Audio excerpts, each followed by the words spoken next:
Spirit of practice. We talked about situations today and how we needed to handle those, whether it was backed up, whether it was third down, all situations in football. We did a pretty good job last year dealing with those things. And the last period had something to do with that as far as trying to score in a 2-minute and making some decisions.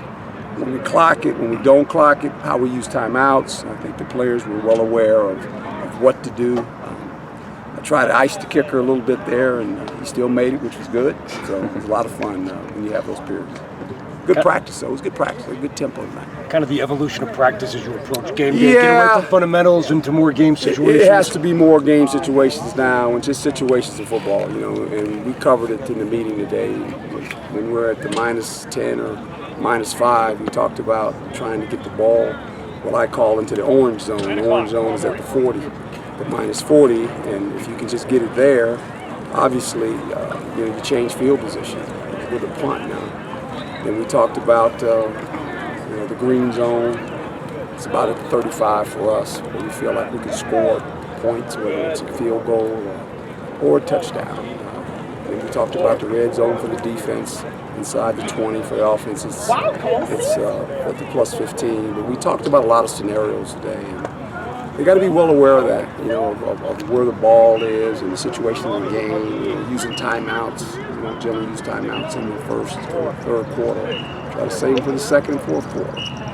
And defense generally doesn't get to call timeout. Just don't. I mean, we have to every once in a while, but we try to stay away from it. But I think the more we get to that, the better aware we'll be. The smarter football team we can become. You had a couple of interceptions today, the ones, and Danny said, hey, if we don't get 20 interceptions this year, we underperform. That's really putting it out there. Well, that's the number, though. We talked about it, and we'd like to try to do that. We want to be a defense that can take the ball away and give our offensive opportunities and give them short fields. More possessions offensively, you can score more. And we got young quarterbacks, and so we got to give them help. They can't do it all by themselves. And I think the more we can play good defense, hold people to field goals. Special teams has to be very good as well, especially punt return game. Can we make 10 yards on a punt return? You'd be amazed just the field position to give them, because return a punt for 10 yards. Not even 12 yards, just 10 yards. That's the first down. You return 4 of those in a game, that's an extra 40 yards, hidden yards that you have offensively. So those are the things we kind of talked about. Team football is going to be critical this year. Oh, absolutely. Yeah, absolutely. And we all know that. And there'll be enough pressure on them just playing. And both those guys are they're very poised. Things are going to happen sometimes. It's not good. And I told them it doesn't matter. Just we'll go to the next play and we'll continue to play. So we don't worry about that. Let's just play the next play. When you've said all along, I've always heard you say Jaden's special. And by special, is it the poise? It is. It is the poise. And when he makes an error, he knows it right away. You can almost feel like he made a bad throw. He says, I was late on the throw. So he can correct himself. He's not. He's not one of those guys that's sensitive to criticism. I think if you play quarterback, period, it's like being a head coach. You can't be sensitive to criticism. That's the last thing you got to worry about. You just make sure that your teammates believe in you, and they do, and they know that they got to help these guys out. You have a lot of young defensive backs standing up. Kiwan Markham, twin. Is one of them. What have you seen from him so far? Well, they got tremendous range and speed. We've got a lot of length back there all of a sudden. It's 13 and 12. It's kind of interesting, right? Numbers couldn't be that far apart. But names too. Yeah, it's amazing. And one time we laughed. One time we lined up out there, and we had 5 guys out there. I said, AP, they're all Jackrabbits. So I don't know. I guess you got a lot of Jackrabbits that can cover. And they got a lot of speed, and I think the more they learn the system, the better they remind me. The Markham guys remind me a lot of Rashard. They have his talent, and they have his speed, and they have his length. So that's 3 of them now. All of a sudden, and you got some more guys that are here that are young guys. Billy Hart's, Jordan Clark is another good one. We got some guys. It's going to be fun to try to figure out how we get them all on the field. Because you only can play 5 of them. And we got some stuff in our hip pocket, so we'll see what happens. We'll see.